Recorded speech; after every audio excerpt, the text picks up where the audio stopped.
Hi, I am Patrick Siebert from Just Got Played, and I'd like to show you how to play Dreeple Wars by Silver Lake Games and Terrell Wood.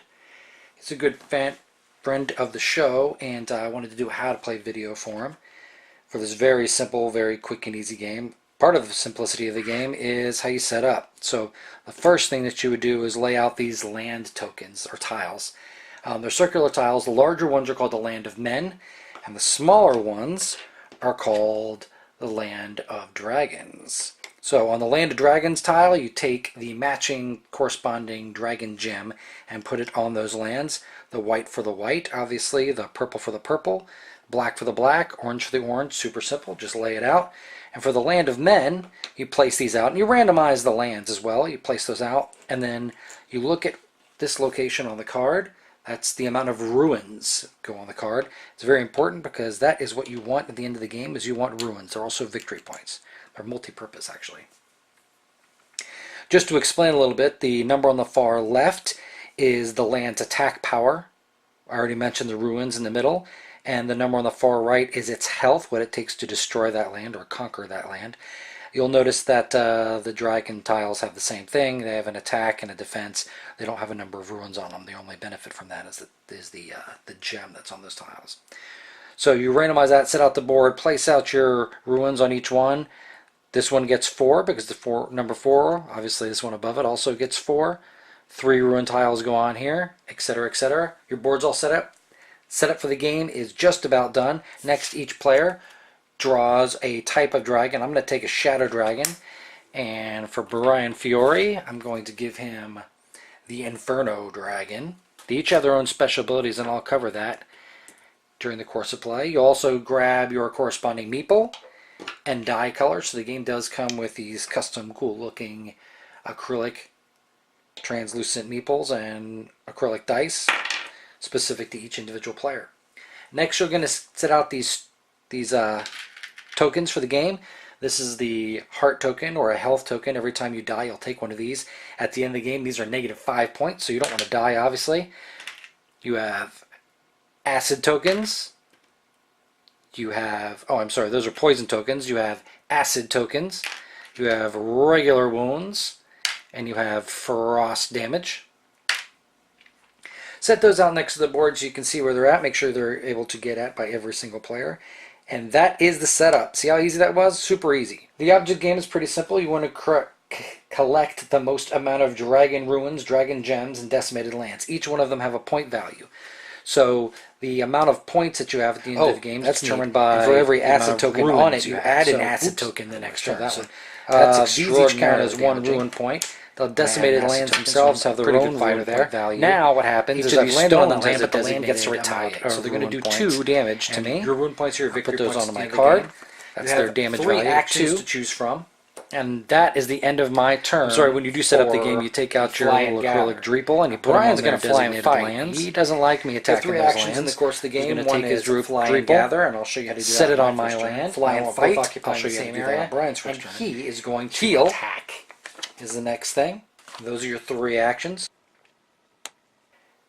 My first turn, I'm going to fly and gather. So I'm going to fly over to this location. It's got 2 ruins on it. I get to take 1 ruin from my gather portion of it. And I also take 1 wound. So you place 1 wound on your character card. Now I can take 5 damage, so I'm down to 4 already. So I've taken my wound. I have taken my ruin. Now this ruin can be played at any time, like an instant, or if you save it for the end of the game, it gives you 3 ruin points, or plus 3 damage if I decide to spend it on an attack roll.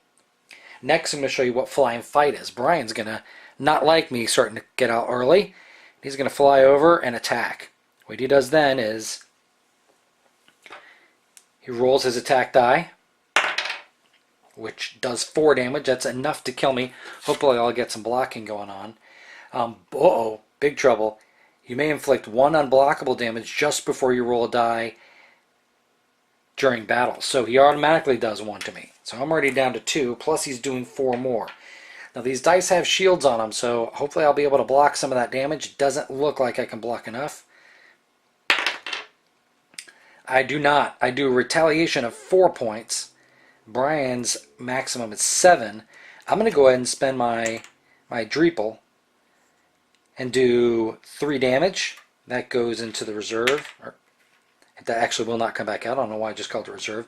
So I did 7 to Brian, knocking him down, and he did 4 additional points after his first, so that killed me as well. So this is starting out pretty rough. Brian's got negative 5 points, and so do I.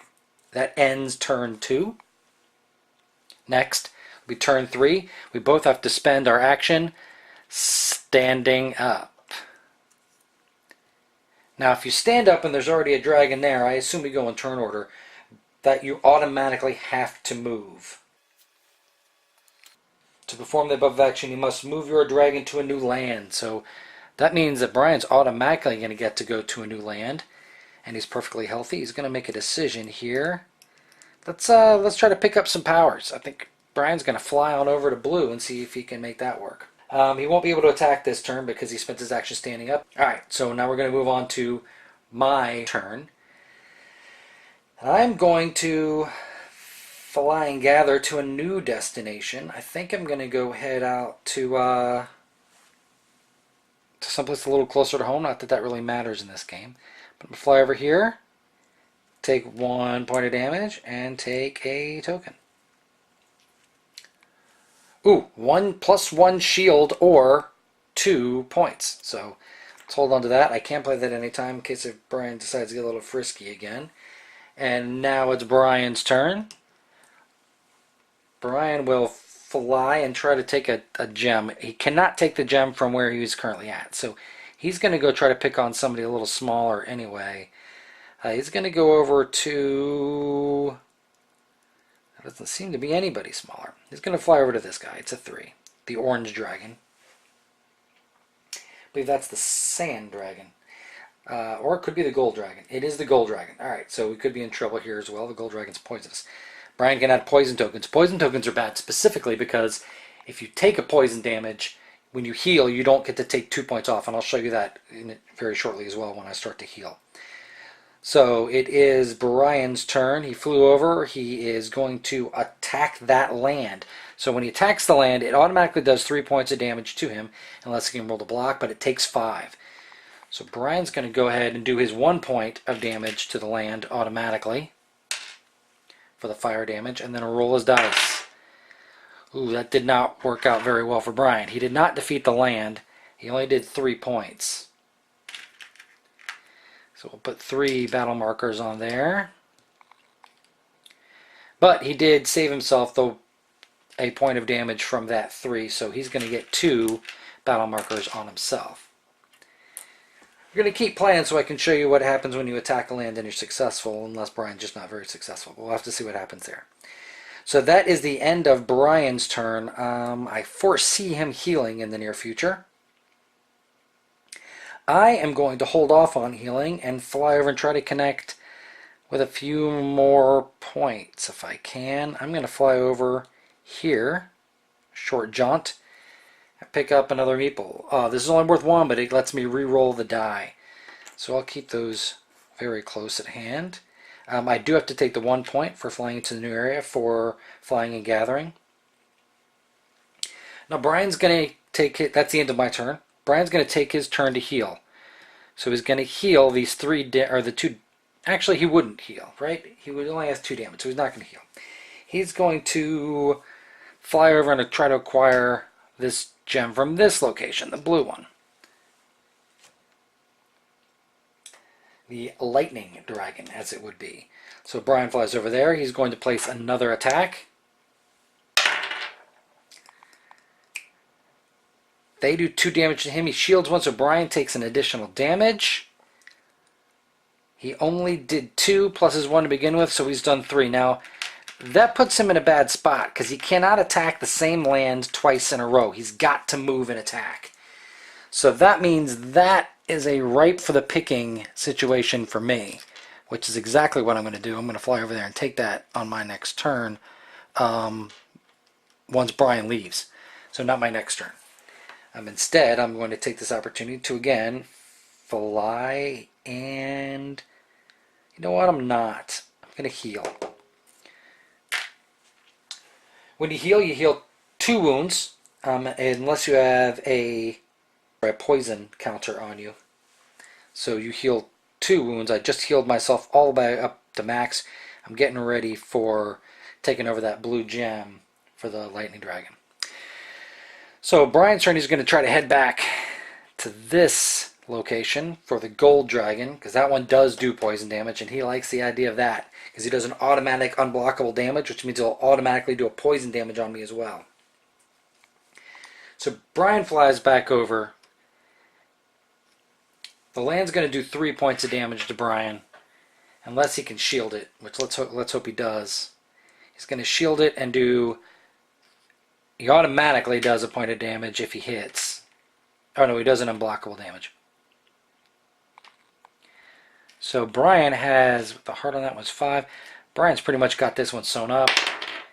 He did 3. He took the land. He gets the gem. Now here's what happens when you get the gem. The gem gives you the special ability of that dragon, and you also get points for getting the land. So the special ability of that dragon is remove 1 wound token of any type just before you roll a die. Wow, that is great. He has some healing built into there. That is not the ability. Yep, that is the ability of the gold dragon. I thought it was poison. It is not. You remove 1 wound of any type, so you could remove poison as well. So onward and awkward, Brian is now... Let me put that out there. Brian is now on a land that is conquered by him. I can still fly to that land, but I cannot take it over. I cannot decimate that land, as per the rules say. So I'm perfectly healthy. I'm going to fly on over here.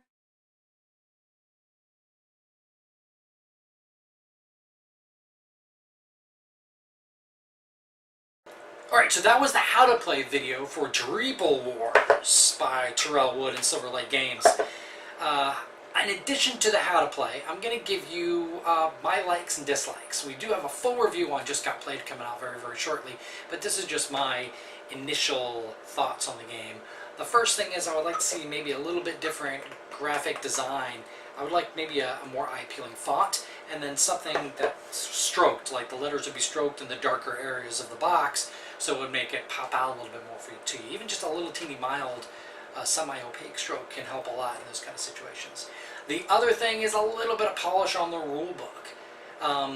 As you can tell, I made a few mistakes in the video itself, and I notated that, but a little bit of polish on the rules could fit in the minutia that some of the hardcore gamers that wouldn't want to house rule the stuff during the first playthrough, it would help out a lot. It's a 1-page rule book. You could double it in size and it still wouldn't be a very big read or very hard read. So those are my 2 dislikes. My 2 likes are the game plays quickly.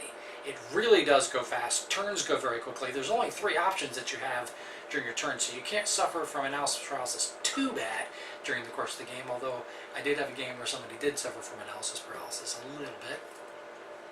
And the other thing I like about it, it's one of those games where your character just keeps building abilities. You keep getting more and more stuff. You have those disposable instants that also counts as victory points if you don't use them as an instant, that gives your character more strength in one particular combat. Or you can grab another dragon's entire abilities, not steal them, but replicate another dragon's entire abilities just by taking their gems. So it gives you this character that keeps building and building and building, and gives you a sense of building up that character and individual player power that keeps going on as well. So those are my likes, those are my dislikes. You just saw the how to play. Thank you very, very much for watching. And by the way, if you would, subscribe or leave a comment on especially on our how to play videos. We're not sure that we're going to keep doing these. We do have the review channel as well, but it's important to us. That's our only feedback we get.